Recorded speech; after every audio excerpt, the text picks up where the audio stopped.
안녕하세요. 사연 읽어주는 남녀입니다. 오늘도 와주셔서 감사드리며 그럼 오늘의 사연 바로 소개해드리겠습니다. 어렸을 때는 사람 나이 40살이 되면 인생 다 산 거라 생각했습니다. 더 이상 예쁘지도 않고 똑똑하지도 않고 건강하지도 않을 거라 생각했죠. 그런데 지금 돌이켜 10년 전의 나를 생각해 보니 얼마나 예쁘고 반짝이던 나이였는지 아련하기 짝이 없네요. 저는 올해 딱 50살이 됐습니다. 오늘 제가 들려드릴 얘기는 10년 전도 아닌 무려 24년 전 얘기인데요. 미리 말씀드리면 어떤 사건으로 인해 결혼이 무산됐던 이야기입니다. 밀레니엄이다, Y2K다 한참 시끄러웠던 2000년. 당시 저는 전문대 졸업하고 곧바로 취업해 매우 열심히 직장 생활을 하고 있었어요. 26 정말 예쁜 나이잖아요. 그러다 보니 좋다고 대시해오는 남자들이 적지 않았는데 예쁘면서도 한편으론 철없던 나이기도 해서 퇴근 후 재미삼아 다니던 영어 학원에서 만난 남자랑 스르륵 사랑에 빠져버렸답니다. 이 남자 저 남자 많이 만나봤어야 했는데 당시엔 아무것도 모르고 그저 운명이다 생각했던 것 같아요. 새천년 시작하는 기념으로 우리도 새 인생 시작하자. 나이는 저보다 2살 많았는데 사귄 지 8개월 됐을 때 갑자기 결혼을 하자더군요. 솔직히 그 나이엔 결혼에 대한 환상이 말도 못하게 화려할 때잖아요. 그래서 이것저것 재지도 않고 냉큼 그러겠다고 했죠. 그리고 부모님께 당당히 결혼하고 싶다 얘기를 했는데요. 뭐가 급해서 벌써 결혼을 해. 직장 생활 몇 년 하지도 않아서 모아놓은 돈도 없으면서. 엄마는 완강하게 반대하셨어요. 하지만 아빠는 조금 달랐죠. 아이, 당신 나 23세 만나 25세 결혼했어. 쟤보다 어렸다고. 기왕 빨리 결혼해서 빨리 애기 낳고 가정 꾸리고 사는 것도 나쁘지 않아. 아빠가 너 시집 보낼 능력은 되니까 걱정하지 말고 진행해. 야, 아빤 찬성이다. 그 전에 일단 어떤 놈인지는 알아야 되니까 서둘러 보자고 해. 당시 남친은 나름 유명한 운송회사에 다니고 있었습니다. 인물도 좋았고 저희 부모님께도 깍듯이 잘해서 첫 만남부터 점수를 많이 땄어요. 제 위로 형이 둘 있는데 둘 다 워낙 공부엔 취미가 없어서 어쩌다 보니 저만 서울에 있는 대학에 붙어 20살 때 올라와 그때부터 계속 자취를 했습니다. 부모님은 고향에서 형들과 농사 짓고 계세요. 워낙 논밭이 많아서 형이랑 형수님들이 도와주지 않으면 감당이 안 되거든요. 젊고 인물 좋고 공부 잘했고 직장 반듯한 시골 땅부잣집 아들. 이 정도면 어떤 부모도 마다할 수 없는 사윗감이었죠. 그 집 부모님들 막내 아들 하나 보고 살겠네. 엄밀히 말하면 개천에서 용난 거잖아. 개천에서 난 용이 뭐 어때서. 고향에서 대접받고 좋지 뭐. 아이, 나는 그 녀석 마음에 든다. 아빠가 마음에 든다니 내 선택이 맞았구나 싶어 정말 뿌듯했습니다. 형들도 이미 다 결혼해서 부모님은 저도 빨리 결혼하길 바라세요. 아이, 그럼 우리 딸도 서둘러 고향 내려가 인사드려야겠네. 이때까지는 아무 문제 없이 물 흐르듯 순조로운 결혼이 될 거라 믿었죠. 그래서 아빠 말대로 서둘러 그 사람 고향에 인사를 드리러 갔습니다. 남자친구 차를 타고 토요일 이른 시간에 출발했는데요. 정말 멀더라고요. 내려가면서 휴게소를 몇 번이나 들리고 남친이 운전하는 동안 옆에 누워 한참 자고 일어났는데도 여전히 산과 들만 보이더라고요. 비행기 타고 해외여행 갔던 것 빼곤 태어나 이렇게 멀리 가본 적은 처음인 것 같았습니다. 톨게이트를 빠져나와서도 한참을 달렸는데 도착할 기미는 안 보이더라고요. 오빠, 아직 멀었어? 이 속도 계속 유지한다면 뭐 1시간 반 정도 뒤에 도착. 우리 집이 워낙 시골이긴 해. 아이, 조금만 더 참아줘. 뭐가 이렇게 뭐냐 짜증내기도 그렇고 속으로 투덜대는 것조차 양심에 찔렸습니다. 서울에서 나고 자란 게 뭐 그리 대단한 일이라고 공주님처럼 유난 떠는 것 같아 참자 받아들이자 생각했죠. 그렇게 힘겹게 도착한 예비시댁, TV에서나 보던 농가 그 자체였습니다. 저희가 탄 차가 마을로 들어서자 지나가는 동네 사람들이 다들 한 번씩 신기한 듯 쳐다보더라고요. 그렇다고 남친 차가 대단히 좋은 차도 아니고 아주 평범한 소형차였거든요. 평소 못 보던 낯선 차라서 그래. 이 동네는 맨날 트랙터나 경운기 같은 것만 돌아다니거든. 예비시댁에 들어서자마자 눈에 들어온 장면은 연세가 엄청 많으신 할머니가 마루에 앉아 멍하니 먼 산을 바라보는 모습이었습니다. 아, 할머니, 저 왔어요. 그분은 남친의 할머니, 그러니까 저에겐 시할머니 되실 분이었어요. 엄청 연로하시긴 했지만 나름 정정하신 어르신이었죠.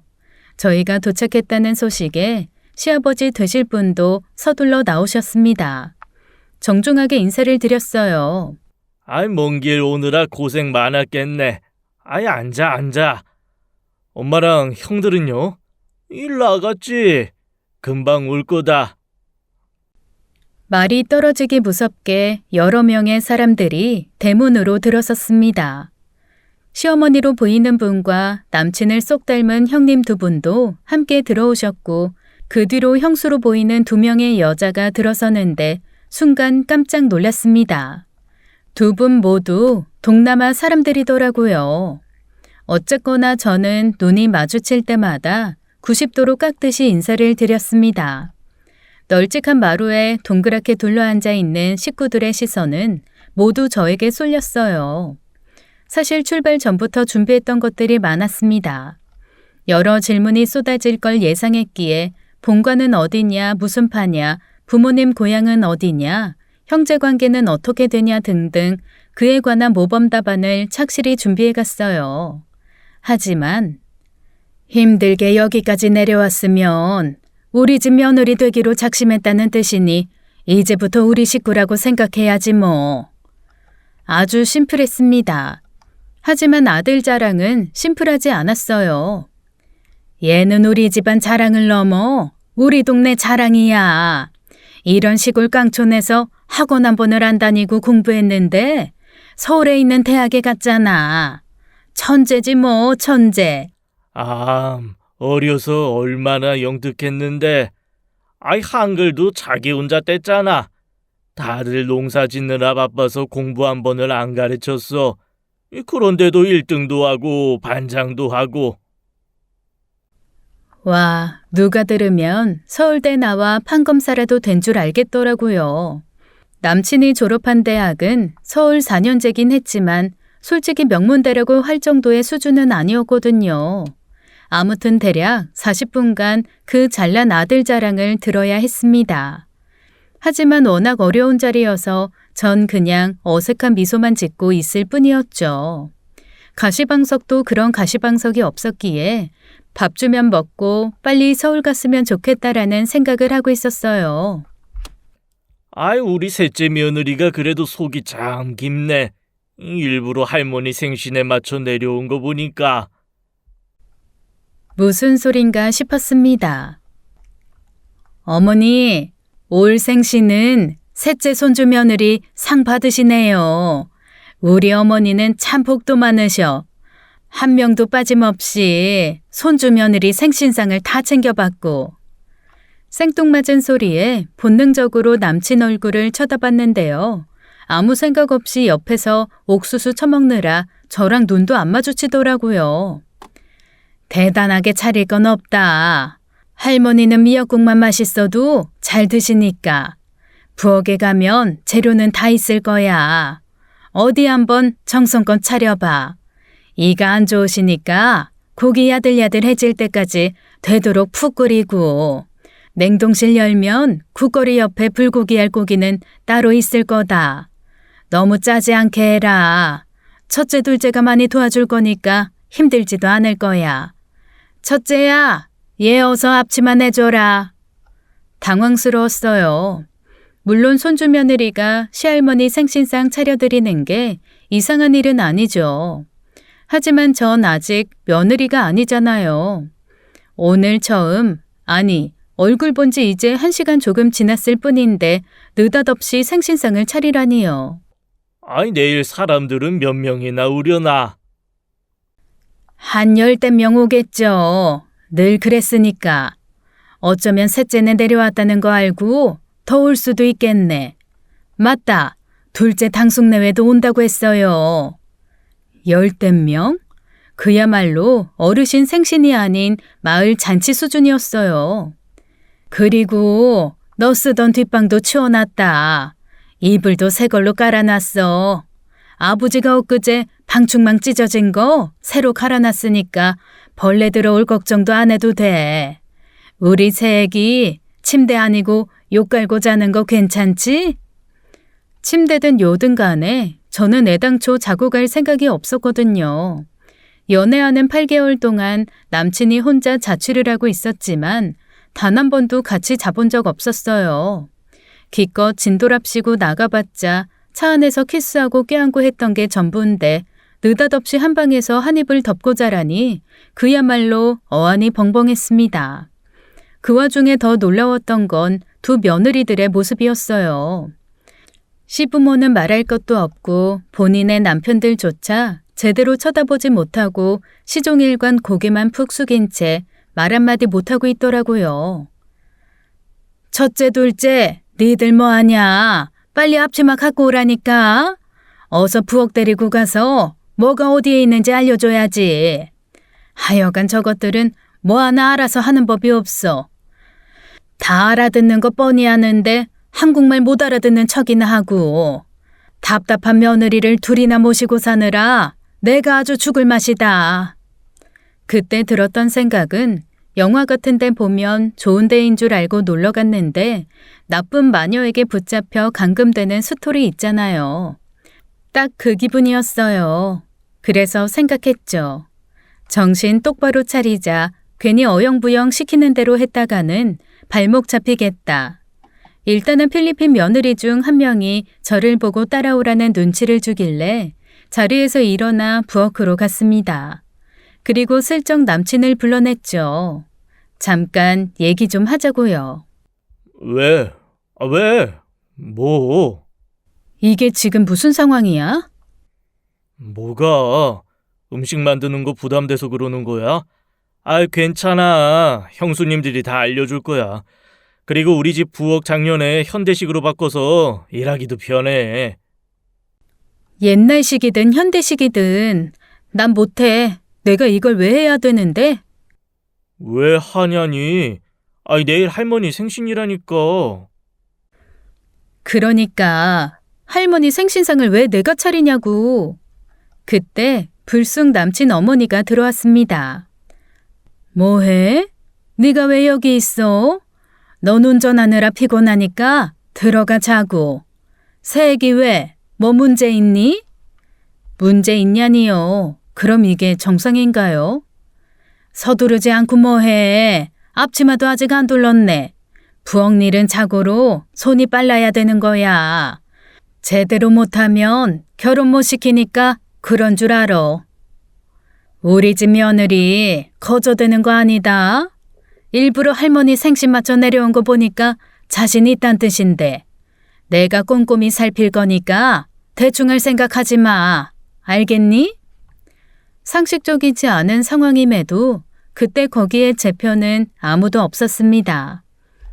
매의 눈으로 바라보고 있는 남친 엄마, 말 안 통하는 며느리 둘, 그리고 믿었던 남친마저 제가 음식장만 하는 게 당연하다 생각하고 있었죠. 아무리 생각해도 이건 아니다 싶더라고요. 마음 넓게 받아들이려고 해도 1%도 이해할 수 없는 상황이었어요. 봤지? 우리 엄마 되게 무서워. 그러니까 테스트 잘 통과하길 바래. 자긴 할 수 있을 거야. 화이팅! 파이팅 좋아하네. 전 더 이상 그곳에 있을 수 없었습니다. 어떻게 해서든 벗어나야 했어요. 오빠, 차에서 내 가방 꺼내줘. 가방은 왜? 나 집에 갈래. 가긴 어딜 가. 엄마가 밤까지 준비해줬는데 자고 가야지. 이 인간이 미쳤나 아주 작정을 했구나 싶더라고요. 자고 가긴 뭘 자고 가. 오빠랑 나랑 같이 자는 사이야? 됐고, 난 집에 갈 거야. 나보고 지금 다시 서울까지 운전하라고? 아이, 나 못해. 알았으니까 가방이나 꺼내달라고. 남친 차에 두고 내린 가방 안에 지갑이며 전화기며 다 들어있었거든요. 그때 큰형이란 남자가 쓱 다가와 말 같지도 않은 소리를 하고 가더라고요. 야, 니네 모처럼 내려온 김에 애까지 만들고 가라. 나도 그 방에서 우리 큰딸 만들었었잖아. 기왕 이렇게 된 거 제대로 효도해. 모든 게 비정상이었습니다. 딴 나라에 와 있는 기분이 들더라고요. 심장은 쿵쿵 뛰고 숨조차 제대로 쉬어지질 않았어요. 가방 달라고. 싫어. 힘들게 여기까지 내려와서 왜 그래? 모처럼 식구들 다 분위기 좋은데 왜 투정이야? 아이, 가방은 이따 잘 때 꺼내줄게. 납치된 기분이었어요. 벗어나야만 했죠. 서둘러 대문을 열고 나와 일단 걸었습니다. 더 웃긴 건 아무도 따라 나오질 않더라고요. 그리고 뒤통수에 들리는 남친의 목소리. 갈 수 있으면 가봐라. 아무리 용 써봤자 이 동네 못 벗어날걸? 분명 웃음 섞인 목소리였어요. 사냥꾼한테 붙잡힌 토끼가 된 기분이었죠. 하지만 제가 할 수 있는 일은 최대한 그 집에서 멀어지는 거였습니다. 걷다 보면 택시 한 대 정도는 보이겠지. 일단 잡아타서 이 동네부터 벗어나자는 생각밖에 없었어요. 그러나 걸어도 허허벌판, 택시는커녕 차 한 대도 지나가질 않았습니다. 사막 한가운데 떨어진 기분이 들더라고요. 돈도 없고 전화기도 없고 여기서 어떻게 벗어날 수 있을까 하던 찰나 반대편에서 아주머니 한 분이 걸어오시더군요. 실례합니다. 차 타려면 어디로 가야 되나요? 하지만 그 아주머니조차 악역 담당 같았어요. 차? 여기서 차를 어떻게 타? 여긴 차 없어. 근데 못 보던 사람인데 누구신가? 아, 서울에서 내려온 회장님네 새며느리감이구나. 맞지? 대체 이 아주머니는 나를 어떻게 알고 있는 걸까 싶었습니다. 내일 그 집 어르신 생신이라 한참 음식장만 해야 되는 시간인데 손주 며느리가 여기서 뭐하고 있어? 빨리 가서 음식 만들어야지. 내일 나도 밥 먹으러 갈 거니까 맛있게 해놔. 눈앞이 캄캄해지더라고요. 그야말로 돌파구가 안 보였습니다. 다리에 힘이 풀리고 주저앉아 울고 싶었어요. 도대체 어디로 가야 하나 고민하던 사이 날은 점점 어두워졌습니다. 안경 대신 끼고 온 콘택트 렌즈는 뻑뻑하고 손에 든 건 아무것도 없고 정신이 점점 혼미해지고 있었어요. 그런데 그때 제 앞에 생각지도 못한 천사가 나타났습니다. 아가씨! 아가씨! 어디선가 들리는 목소리, 분명 저를 부르는 소리였어요. 주변을 둘러보니 커다란 트랙터 뒤에서 누군가 저에게 손짓을 하더군요. 가만히 보니 남친 집에서 봤던 며느리 중 한 명, 정확히는 둘째 며느리였습니다. 처음엔 절 잡으러 온 줄 알았어요. 그래서 도망가려고 했는데 주변 눈치를 살피는 모습을 보니 아무도 몰래 절 찾아온 게 분명했습니다. 믿져야 본전이고 딱히 도망갈 곳도 없었기에 다가갔는데 그녀가 재빨리 제 손을 잡아 끌어 트랙터 뒤로 숨기더라고요. 그러고는 손가락을 입에 갖다 댔습니다. 아무 말도 하지 말고 조용히 하란 뜻이었어요. 순간 눈물이 쏟아졌습니다. 그녀는 제 손을 꼭 잡고 계속해서 주변을 둘러보더군요. 그 상태로 어떤 대화도 없이 한 10분쯤 흘렀을까? 잠시 후 멀리서 택시 한 대가 다가오더라고요. 타! 빨리! 빨리! 저는 고맙다는 말도 못한 채 서둘러 택시에 올라탔습니다. 그리고 그 짧은 순간에 그녀가 제게 해준 얘기를 잊지 못해요. 잔뜩 겁먹은 표정, 그러나 너무나도 용기 있고 단호한 목소리로 말하더군요. 결혼 안 돼. 하지 마. 여기 오지 마. 택시 기사님 전화기를 빌려 서울집에 연락해 상황 설명을 했습니다. 펑펑 울면서 얘기하느라 제가 무슨 말을 하는지 엄마 입장에선 제대로 알아듣지도 못했을 거예요. 일단은 무사히 올라와. 진정하고 호흡 가다듬고. 엄마랑 아빠 너 올 때까지 안 자고 기다릴 거니까 도착할 때쯤 다시 전화해. 택시비 챙겨서 내려갈 테니까. 택시를 타고 서울까지 올라오면서 단 한숨도 자지 않았습니다. 갈 수 있으면 가봐라. 이 동네에서 못 벗어난다 했던 남친의 목소리와 위험을 무릅쓰고 택시 불러 태워주며 다시 여긴 오지마 했던 그 집 며느리의 목소리가 계속 맴돌았어요. 집에 도착해 엄마랑 아빠를 보니 또 한 번 눈물이 쏟아졌습니다. 가방조차 챙겨 들고 오지 못한 저를 보고 아빠는 어디 다친 데는 없는지 혹시 험한 일을 당한 건 아닌지 꼼꼼히 살피셨습니다.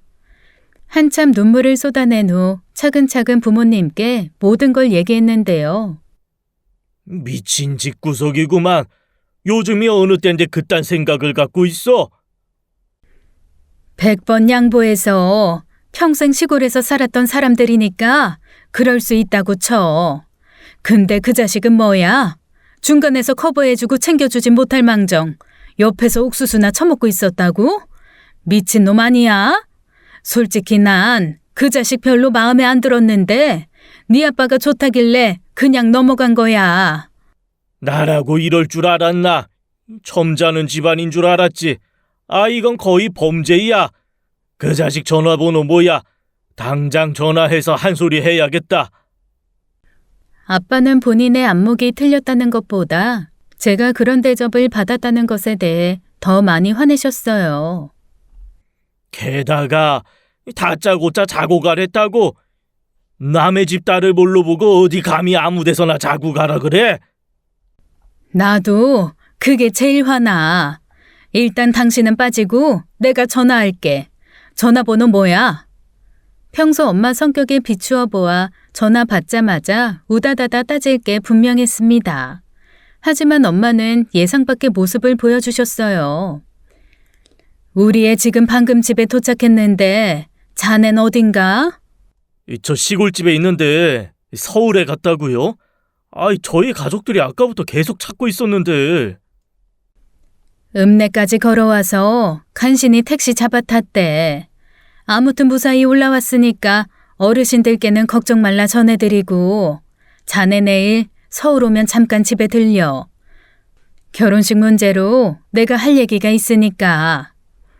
다음 날 저녁 남친이 집에 곧 도착한다고 연락이 왔습니다.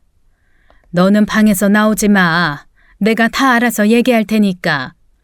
저는 엄마가 시키는 대로 방에 들어가 밖에서 어떤 얘기를 나누는지 숨죽여 들었습니다.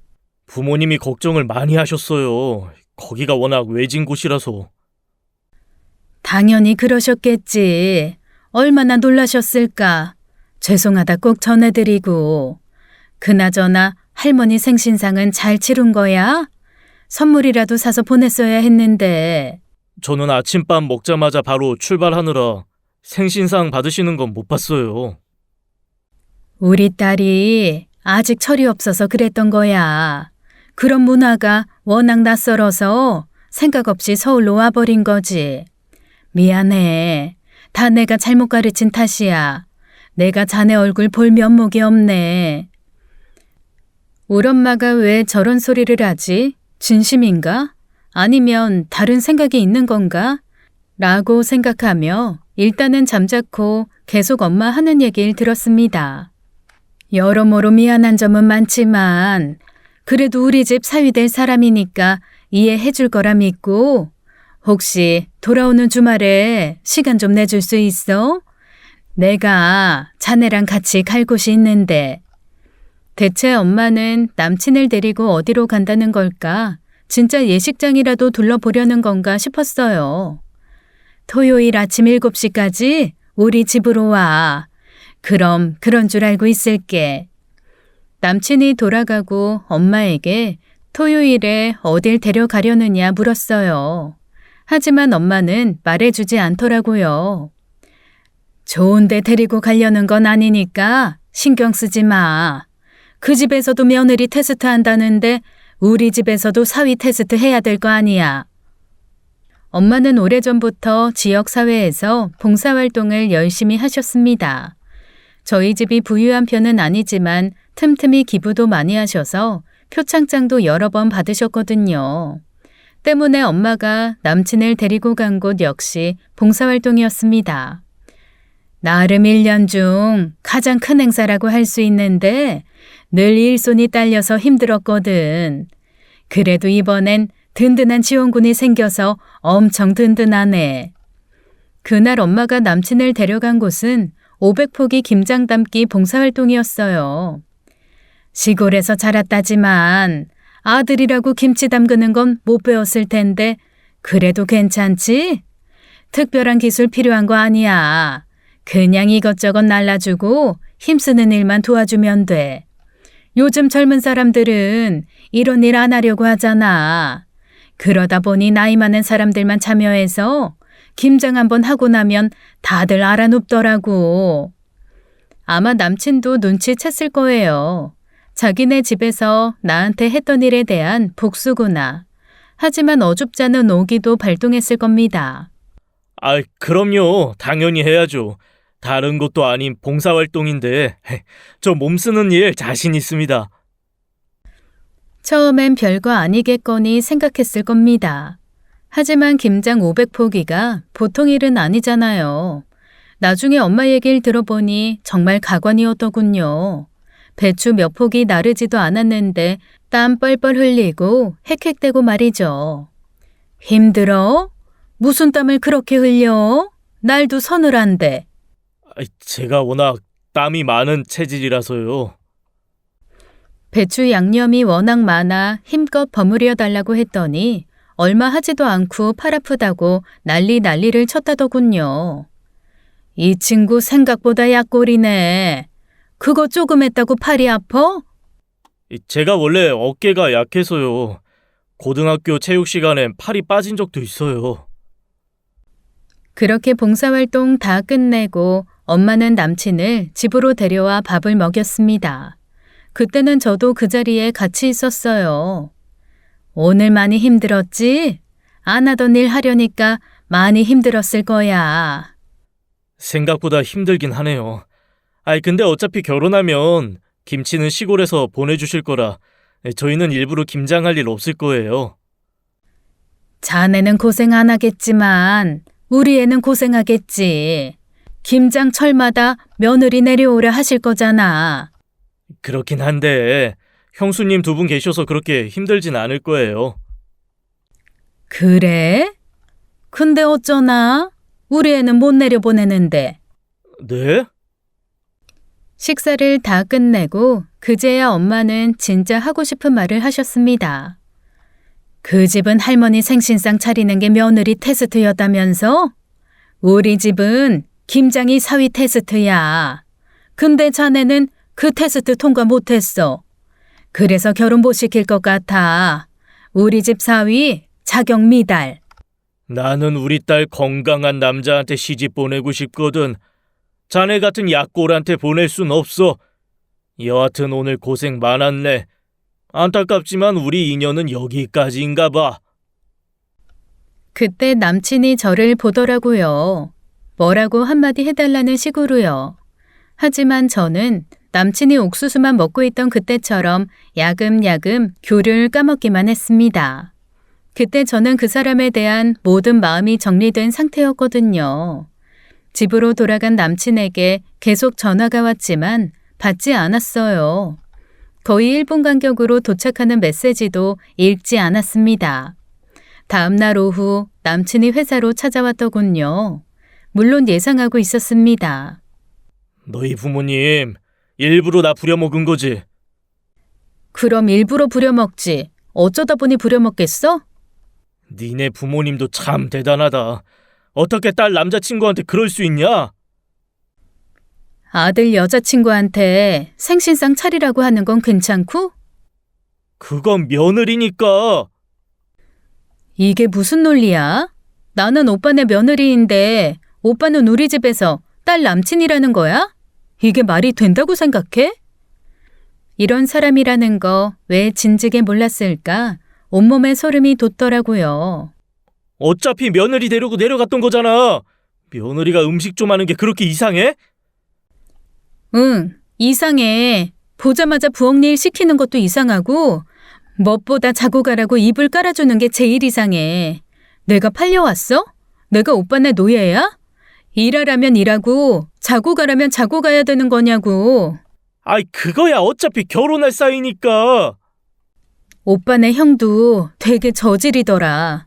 내려온 김에 아예 애까지 만들라고? 그런 생각 자체도 저질이지만 그걸 나 들으라고 면전에서 하는 게 더 저질이야. 시골 사람들이잖아. 뭘 그렇게 고상하길 바래? 고상하길 바라는 게 아니고 예의와 상식을 말하는 거야. 예의? 상식? 참나, 웃기고 있네.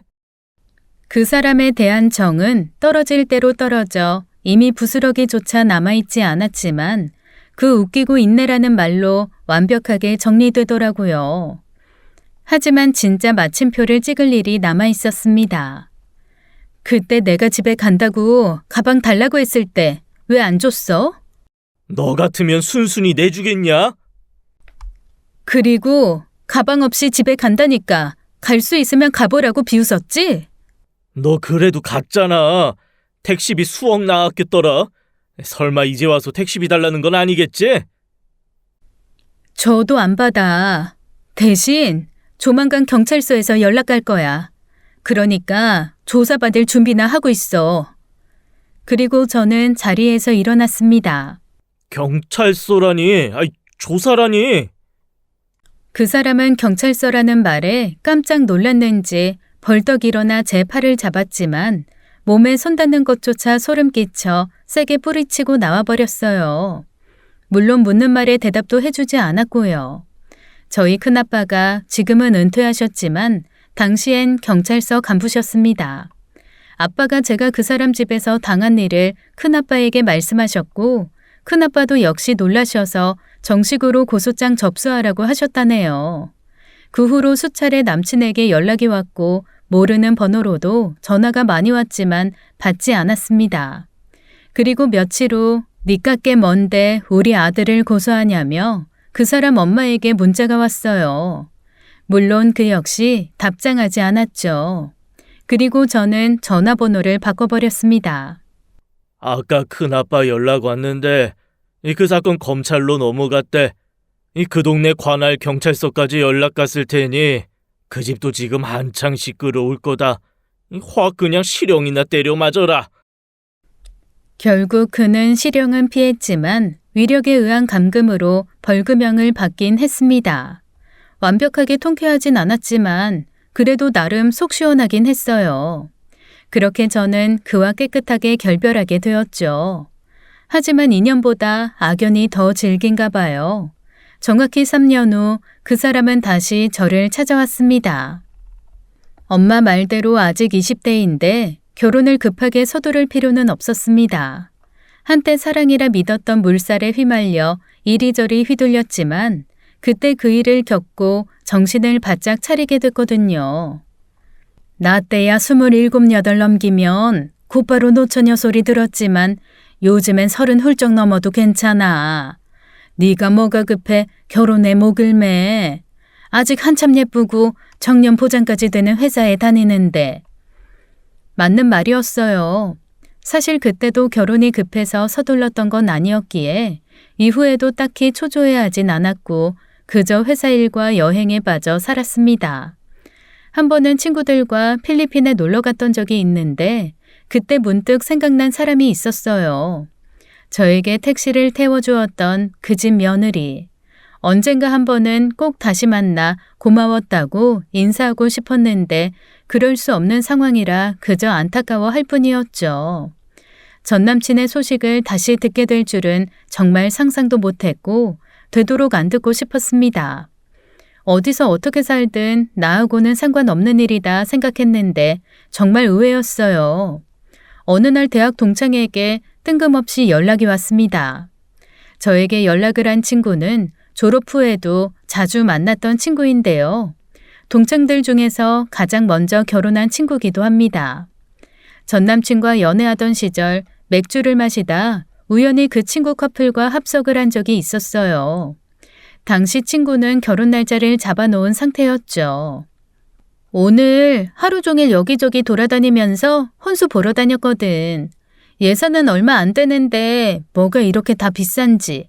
결혼하는 게 보통 일이 아니야. 우리 아직 신혼여행 예약도 못했잖아. 그때 전 남친이 신혼여행 예약을 도와줬습니다. 자기네 회사에서 여행사도 한다면서 그쪽 회사 지인을 소개해줬고 그 일로 술까지 얻어먹었죠. 이후 친구는 결혼하고 곧바로 아이 낳아 키우느라 바빠서 한동안 연락을 못하고 지냈는데 정말 몇 년 만에 다시 연락이 와서는 너 전화번호 바꿔서 한참 수소문했잖아. 혹시 내일 시간 되니? 꼭 좀 물어볼 게 있거든. 다음날 친구가 회사 앞으로 찾아왔습니다. 보자마자 저에게 사진 한 장을 내밀더군요. 이 사람 말이야. 그때 너랑 만나던 그 남자 아니니? 맞지? 보여준 사진은 가족 사진처럼 보였는데 사진 속에는 제 친구도 있고 남편과 아이도 함께 있었습니다. 또 친구의 시부모님도 계셨고 그 옆에 전 남친도 떡하니 있더라고요. 애 아빠는 긴가민가 했지만 난 단박에 알아보겠더라고. 이 사람 우리 신우이랑 결혼할 남자라는데 너 만나던 그 남자 맞지? 맞아. 이럴 줄 알았어. 역시 내 말이 맞다니까.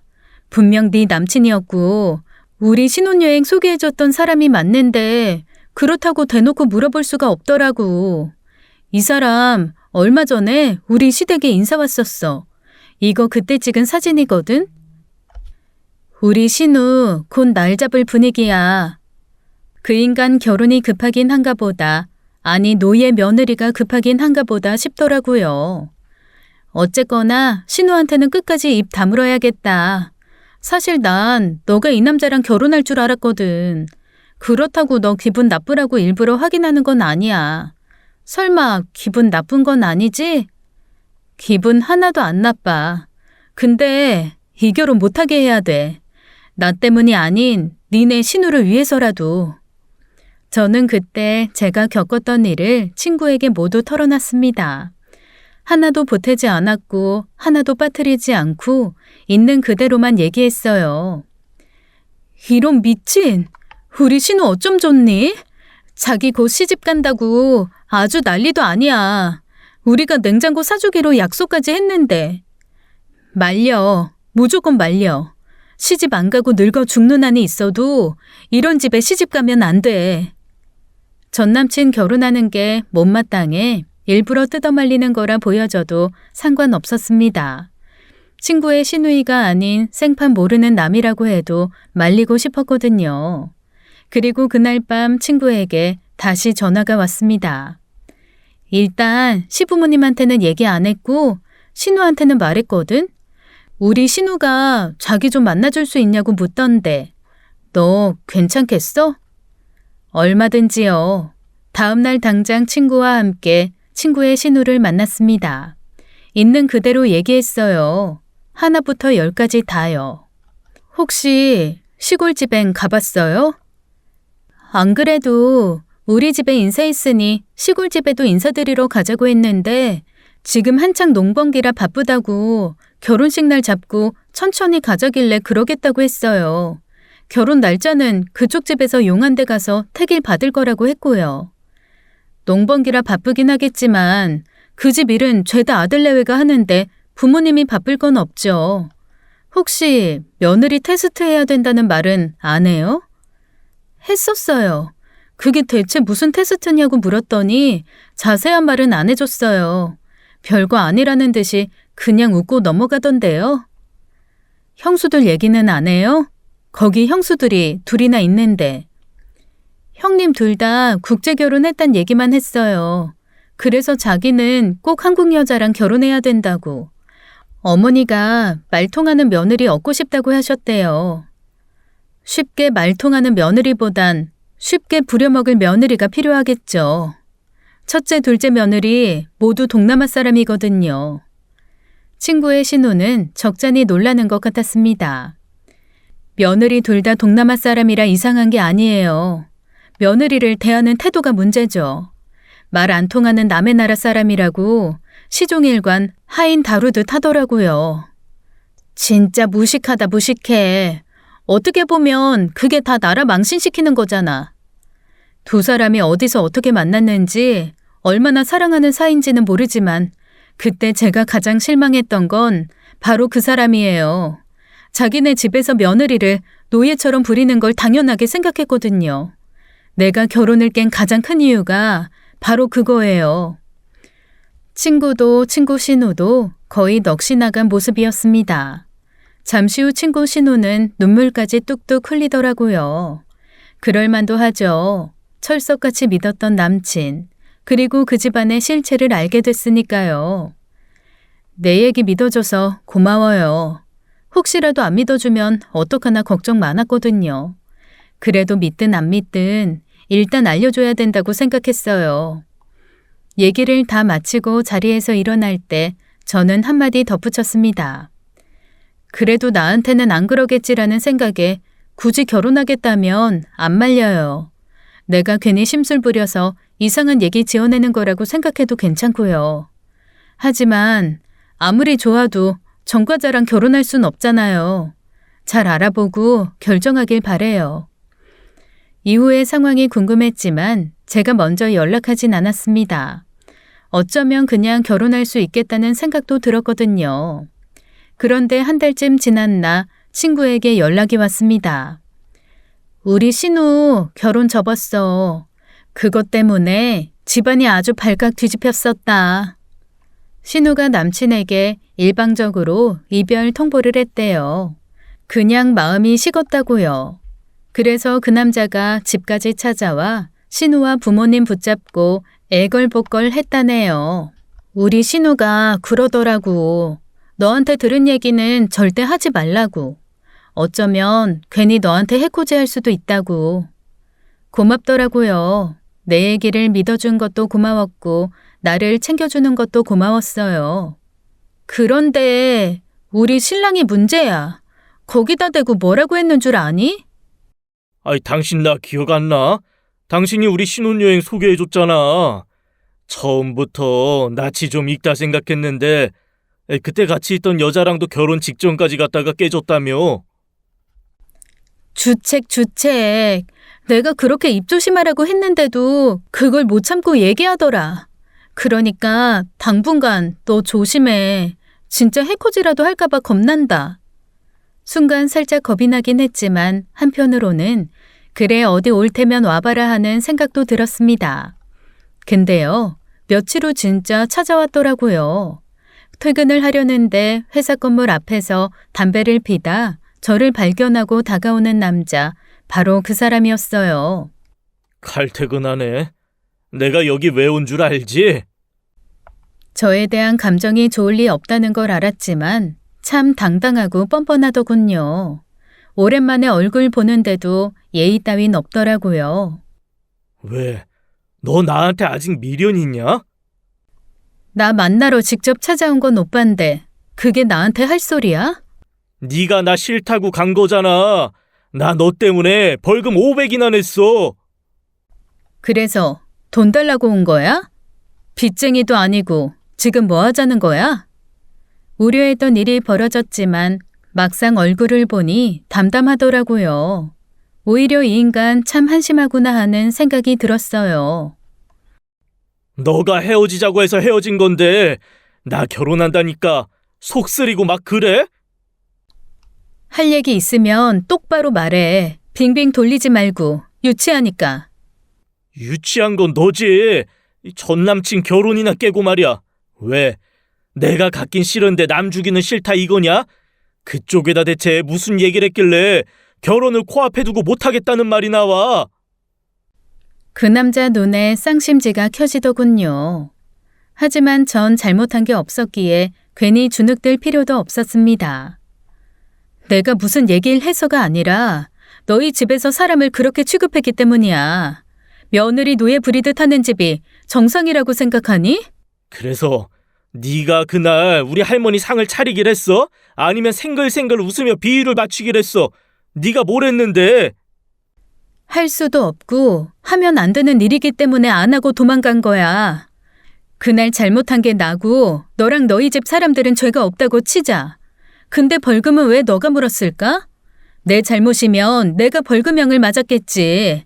그런 생각은 안 해봤니? 그런데 바로 그 순간 예고에도 없던 친구와 친구 신우가 등장했습니다. 네가 불렀어? 왜? 찔리냐? 이렇게나 말이 안 통하는 남자랑 어떻게 연애를 했을까? 그놈의 콩깍지라는 게 뭔지 다시 한번 땅을 치고 후회하는 순간이었습니다. 저기요, 우리 아가씨한테 내 친구 만나러 간다고 문자 보냈다면서요? 그래서 온 거예요. 혹시 험한 일이라도 생길까 걱정돼서요. 너 솔직히 말해봐. 얘가 너 붙잡고 뭐라고 했지? 우리 집 뒷담 아깝지? 그래서 결혼 없자는 거잖아. 그 사람은 저한테 했듯이 친구의 신우에게도 쌍심지를 켜더라고요. 전 여친, 현 여친을 앞에 두고 그야말로 민낯을 여실히 보여주고 있었습니다. 오빠 참 웃긴다. 내가 남의 말 듣고 결혼 엎을 만큼 바보라고 생각해?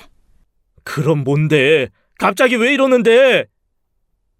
바로 그때 친구의 신우이자 그의 현 여친이 놀라운 소리를 하더군요. 뒷번호 4410 누구 번호인지 알지? 그 번호 쓰는 사람이 나한테 전화했었어. 나한테 너 누구니? 누군데 자기 남친이랑 연락하니? 일주일에 2번씩 오빠네 집에서 자고 간다며. 누구야 그 여자?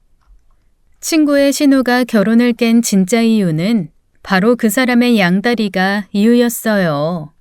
이 인간 진짜 사람 아니구나 싶더라고요. 말해봐. 그 여자 누구야? 대단하다 진짜. 당신 혹시 내 친구랑 만날 때도 다른 여자 있었던 거 아니야? 빼도 박도 못하는 상황에 놓이자 그는 시선을 딴 데로 돌리고 인상만 쓰고 있더군요. 차마 거기까지는 생각 못했는데 그랬을 수도 있겠다는 생각이 든다. 봐, 너의 결혼이 2번이나 깨진 이유는 전부 너한테 있는 거야. 야, 괜히 껴들지 마라. 껴들어? 내가? 여기에 나 만나러 온 것도 너고 전 여친, 현 여친 다 모이게 만든 것도 너야. 정말 한심한 인간이다. 저기요, 정신 차리세요. 똥오줌 좀 구분하시라고요. 당신 이거 우리 신랑이랑 우리 시아버지도 알면 뼈도 못 추려. 뭐 이런 미친 인간이 다 있어? 어떤 변명도 어떤 핑계도 댈 수 없는 상황이 되자 그는 재빨리 택시를 잡아타고 자리를 떴습니다. 그 순간을 당장 피하는 것 외엔 달리 방법이 없으니까요. 무엇보다 전 친구의 신우가 가장 걱정됐어요. 그때의 나보다 훨씬 더 힘들 텐데 그 마음을 어떻게 추스를까?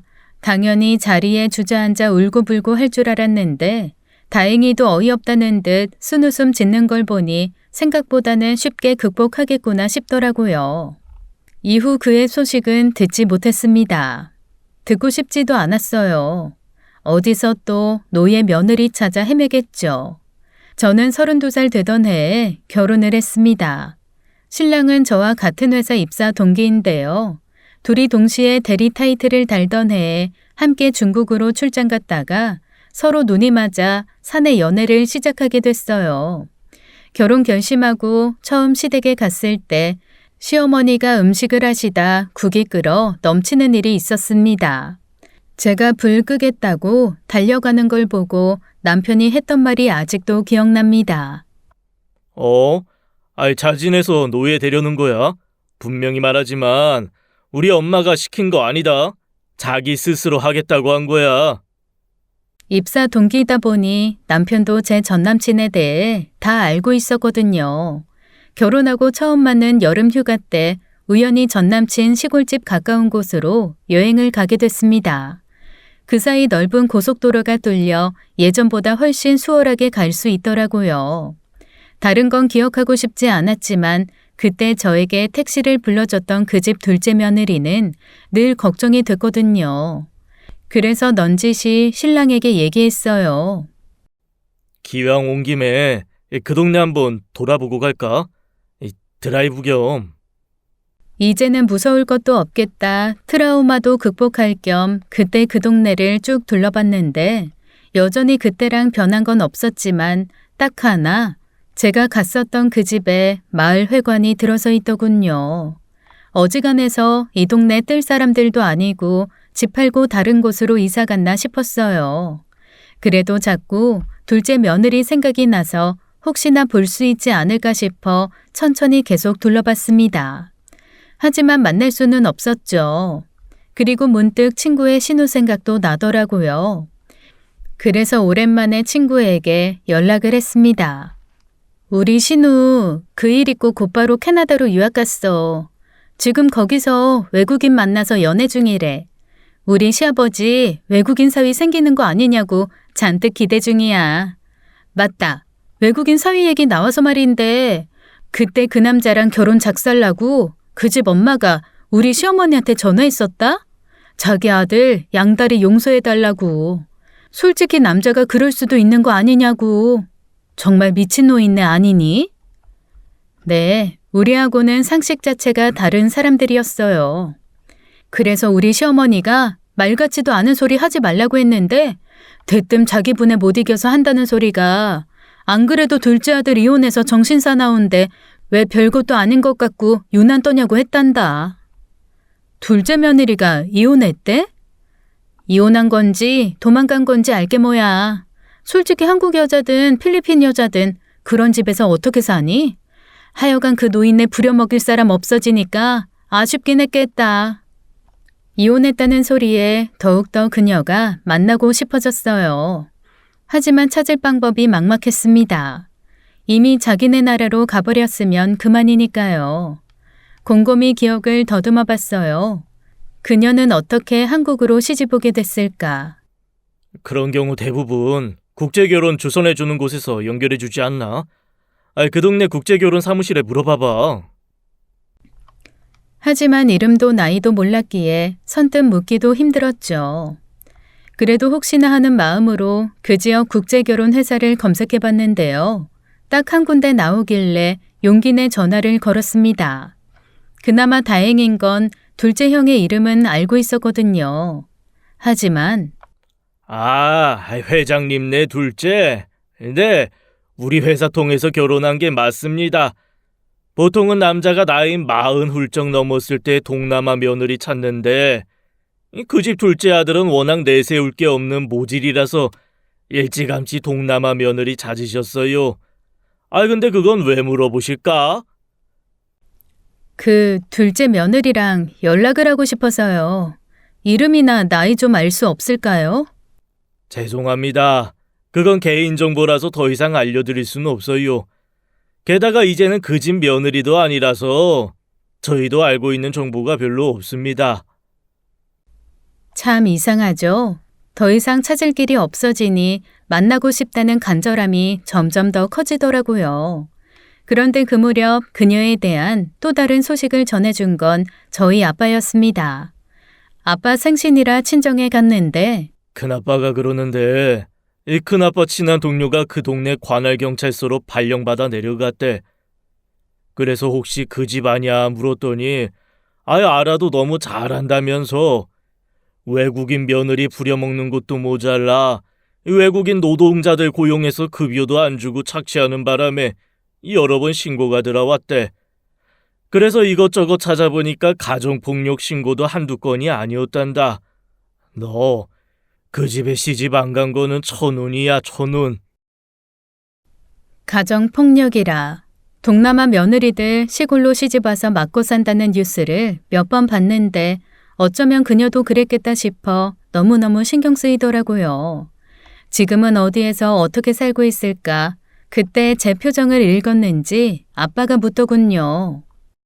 왜? 그때 너 도와준 며느리 걱정돼서 그래. 이름이나 나이라도 알고 싶은데 방법이 전혀 없더라고.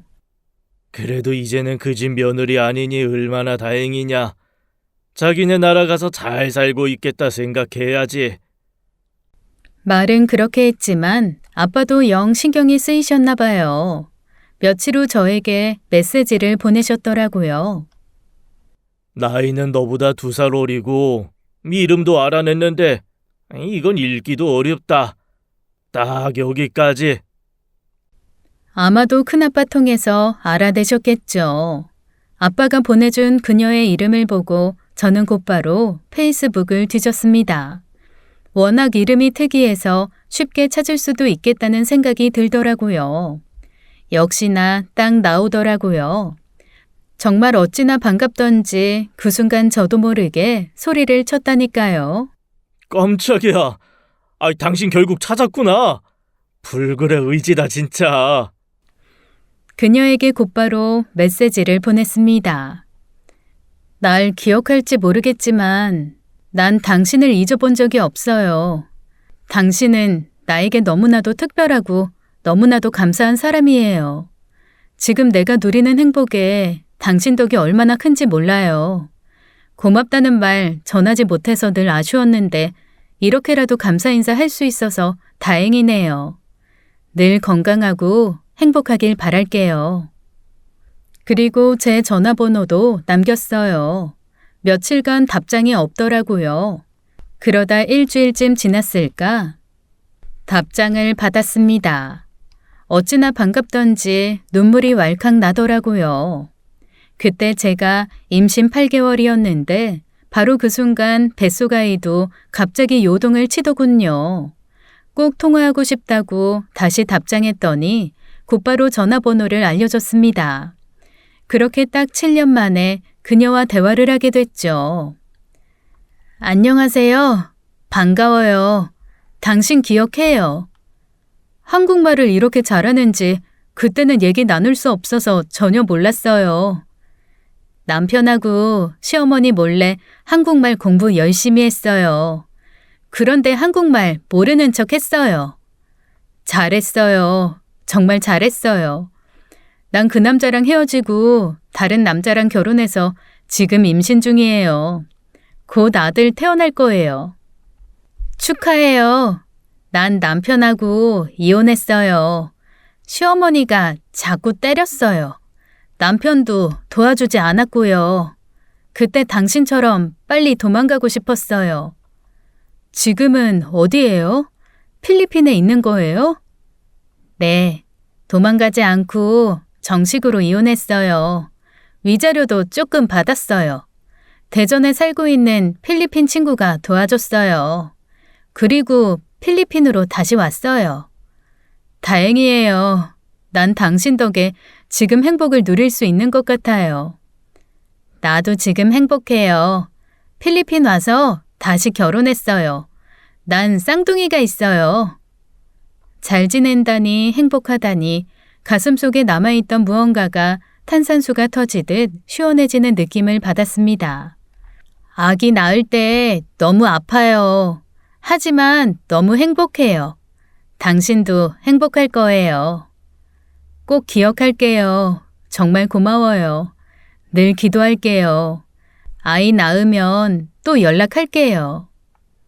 그때 택시 타고 떠나던 당신 모습 기억나요. 행복하라고 기도했어요. 내 기도가 이뤄져서 너무 기뻐요. 순간 목이 메어 말이 안 나오더라고요. 전화를 끊고 한참을 울었습니다. 악연이 가져다 준 소중한 인연, 부디 잘 지내길 바랄 뿐입니다. 그녀를 위해 늘 기도하려고요. 내 인생 가장 고마운 사람이니까요. 긴 얘기 들어주셔서 감사합니다. 지금까지 사연 읽어주는 남녀였습니다. 끝까지 시청해주신 여러분 감사드리며 저희는 다음 사연으로 돌아올게요. 감사합니다.